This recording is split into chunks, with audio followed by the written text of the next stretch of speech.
आज हम लोग देखेंगे, ध्यान रखिएगा, इससे पहले एक वीडियो मैंने दिया था चंद्रगुप्त मौर्य के बारे में, और उसी का लड़का जिसे सीसेन कहा गया, बिंदुसार के नाम से जाना जाएगा। और इतिहास में कुछ बातें ऐसी भी हो सकती हैं कि कुछ इतिहासकारों का मानना अलग अलग हो सकता है।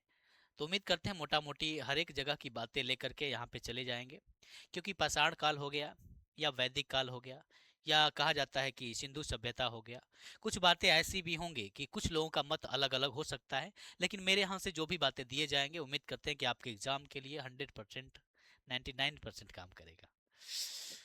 देखिए यहाँ पे ध्यान ध्यान रखिएगा, बिंदुसार, ध्यान रखिएगा कि 298 BC में, ध्यान रखिएगा, चंद्रगुप्त मौर्य के स्थान पे गद्दी पे क्या होता है, स्थापित होता है। और इसका समय काल जो माना जाता है 273 BC तक रहता है।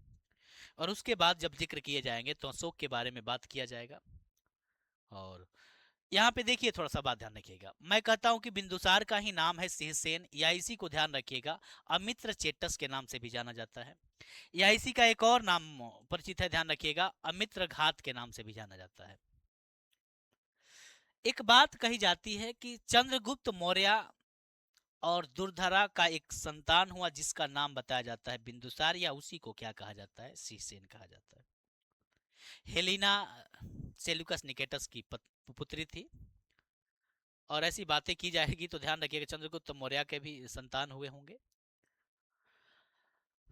एक किताब है जैन ग्रंथ की, ध्यान रखिएगा, उस किताब का नाम है परिशिष्ट परवर्तन पर्वन। क्या नाम है? परिशिष्ट पर्वन नाम है, जिसकी रचना की गई है किसके द्वारा?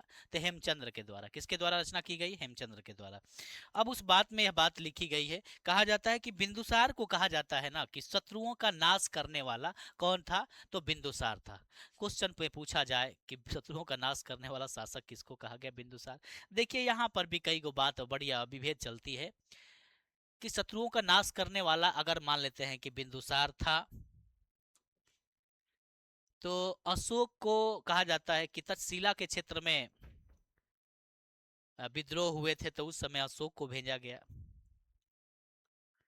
और भी कई गो बातें आती हैं, मैं वहां पे बात करूंगा, लेकिन थोड़ा ध्यान दीजिएगा यहाँ पे। यूनानियों का मानना है कि इनका भी कई गो नाम बताया जाता है कि अमित्र चेटस, कहीं कहीं यूनानियों के द्वारा लिखा गया कि अमित्र चेटस के नाम से भी जाने जाते हैं, या अमित्र केटस के भी नाम से, अमित्रो केडीज के नाम से, ध्यान रखिएगा, अमित्र केटे के नाम से भी, ध्यान रखिएगा, ये किसको? बिंदुसार को। और भी अन्य नामों से कई जगह यूनानी किताबों में व्याख्या की गई है।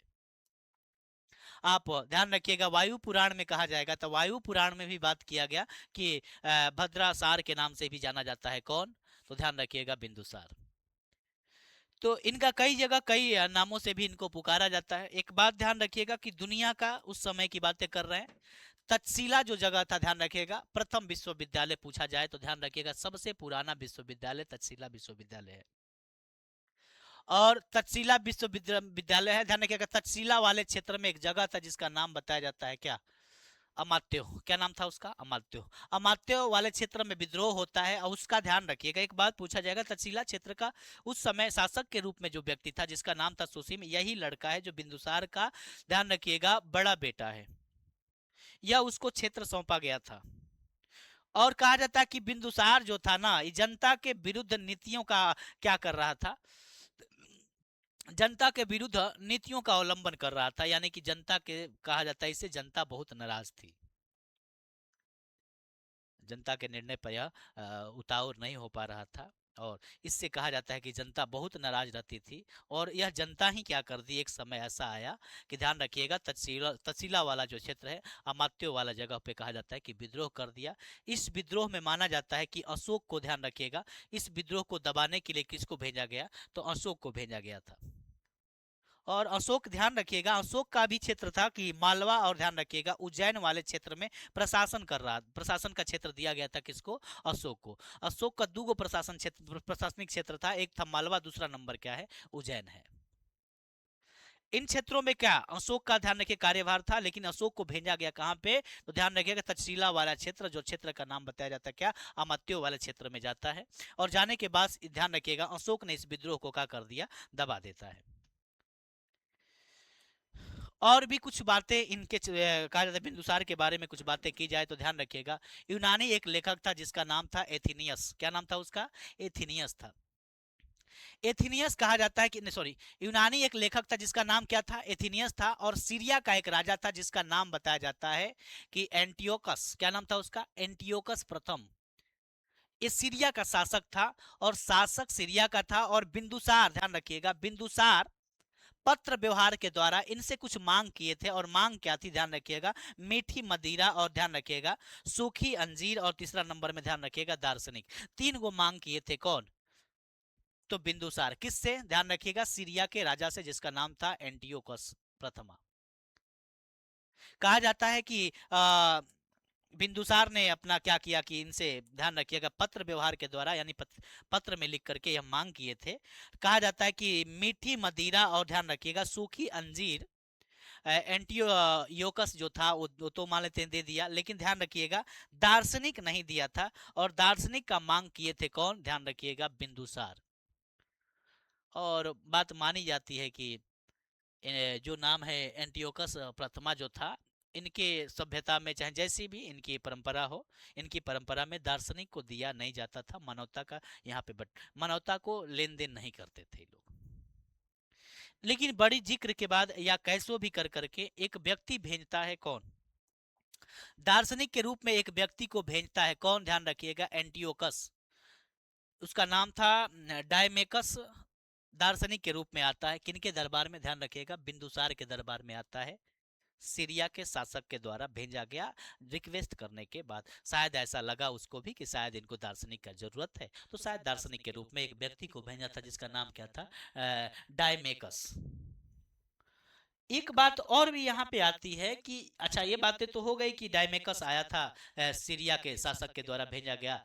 और किनके दरबार में आया? तो ध्यान रखिएगा बिंदुसार के दरबार में आता है। मिस्र का एक राजा था जिसका नाम बताया जाता है, ध्यान रखिएगा, फिलाडेल्फस। और फिलाडेल्फस टॉलमी द्वितीय नाम था इसका। ये भी बिंदुसार के समकालीन ही था। और यह भी एक दार्शनिक का भेजा, यह भी एक दार्शनिक को भेजा था जिसका नाम था डायनोसियस। क्या नाम था उसका? डायनोसियस। तो आप थोड़ा सा ध्यान रखिएगा, डायनोसियस हो गया और डायमेकस हो गया। तो डायमेकस सीरिया के राजा के द्वारा भेजा गया था, और मिस्र के राजा के द्वारा जो भेजा गया था, ध्यान रखिएगा, उसका नाम था डायनोसियस। ये भी इनके मांगने के तौर पर ही इसको भेजा गया। और सुनने में आता है कि बिंदुसार के क्या थे? बहुत पुत्र थे। अच्छा, एक बातें हमको यहाँ पे क्लियर नहीं हुई। मीठी मदिरा, सूखी अंजीर और दार्शनिक मांगा था, मीठी मदिरा दिया गया, सूखी अंजीर दी गई। कहा जाता है कि मैंने बहुत जगह अभी अभी बात की, हम ऊपर बात किए थे। ऊपर क्या बात हुआ था कि शत्रुओं का नाश करने वाला कोई व्यक्ति है तो जिसको क्या बिंदुसार के नाम से जाना जाता है। अगर शत्रुओं के नाश करने वाला व्यक्ति है तो अपने जगह पे अपने बेटे को भेजना भी तो उचित हमको तो नहीं लगता है। अब इतिहासकारों का जो भी मानना है वो बातें अलग हो गई। ध्यान रखिएगा मीठी मदिरा दिया गया था, ध्यान रखिए। अच्छा, एक बात बताइए, बहुत से लोग माने बहुत से इतिहासकारों का मानना है कि बिंदुसार बहुत अच्छा राजा था। तो अच्छा राजा था तो मदिरा क्यों मंगाया? तो जवाब, क्वेश्चन यहाँ से भी हो सकते हैं। चलिए इसकी बातें हम आगे करेंगे। आगे देखिए, यहाँ पे सुनने में आता है कि बिंदुसार के बहुत पुत्र थे और कहा जाता है कि सबसे जो बड़ा बेटा था उसका नाम था सुसीम। क्या नाम था? सुसीम। कई जगह सुसीम के बारे में भी बात हुआ कि तर्शीला वाला क्षेत्र में विद्रोह हुआ तो सुसीम को भेजा गया था। तो सुसीम उस विद्रोह को दबाने में सक्षम नहीं हो पाए तो फिर अशोक को भेजा गया। अशोक उस विद्रोह को दबा दिए। तो वो जैसी भी घटना हो, ध्यान रखिएगा।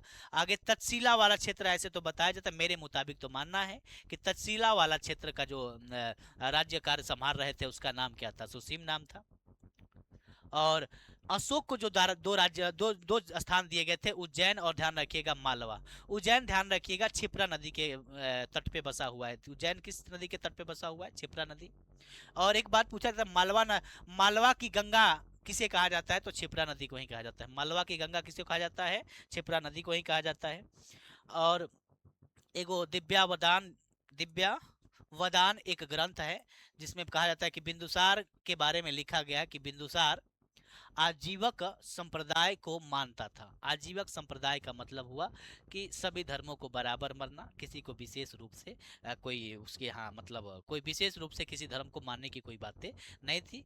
और कहा जाता है कि आजीवक संप्रदाय का जो शुरुआत किए थे, ध्यान रखिएगा, उनका नाम था मक्खी लाल गोसाल। क्या नाम था उसका? मक्खी लाल गोसाल। ये ध्यान रखिएगा, आजीवक संप्रदाय की क्या किए थे? शुरुआत किए थे। थोड़ी सी बातें चाणक्य के बारे में भी थोड़ा सा कर लेते हैं। चाणक्य चाणक्य की बातें कई जगह कई गो बातें आती रहती है। चाणक्य के बाद कोई मंत्री बना, बिंदुसार के शासनकाल की जो भी बातें हुई कि बिंदुसार के शासनकाल में चाणक्य प्रधानमंत्री के पद पर थे, और उनके हटने के बाद बिंदुसार ने दो प्रधानमंत्री को अपना क्या किया? दाखिल किया, जिसका नाम बताया जाता है क्या? एक का नाम है खल्लाटक, ठीक है ना, खल्लाटक हो गया। दूसरा कौन था? राधा गुप्त था। इन दो लोगों को अपना प्रधानमंत्री नियुक्त किया था। किनके द्वारा? तो चाणक्य के द्वारा, अरे सॉरी, बिंदुसार के द्वारा। किसके स्थान पे? तो चाणक्य के स्थान पे। और बिंदुसार की मृत्यु हो जाती है 273 बीसी में, और इनका क्या हो जाता है? मृत्यु हो जाता है। तो यहाँ तक तो बातें आपको समझ में आई होगी। आगे की बातें कल अशोक के बारे में बात किया जाएगा। आपको वीडियो अच्छे लगते होंगे, तो आपसे उम्मीद और आग्रह करते हैं, विनती करते हैं, इतिहास की बातें कुछ अजीब होती है, कुछ लोगों का कुछ मत मानना अलग होता है, लेकिन यहाँ से पढ़िए। उम्मीद करते हैं कि इसे और भी अच्छा बनाया जाएगा, और विनती आग्रह करेंगे कि इस वीडियो को लाइक सब्सक्राइब कर दीजिएगा। चलिए, धन्यवाद।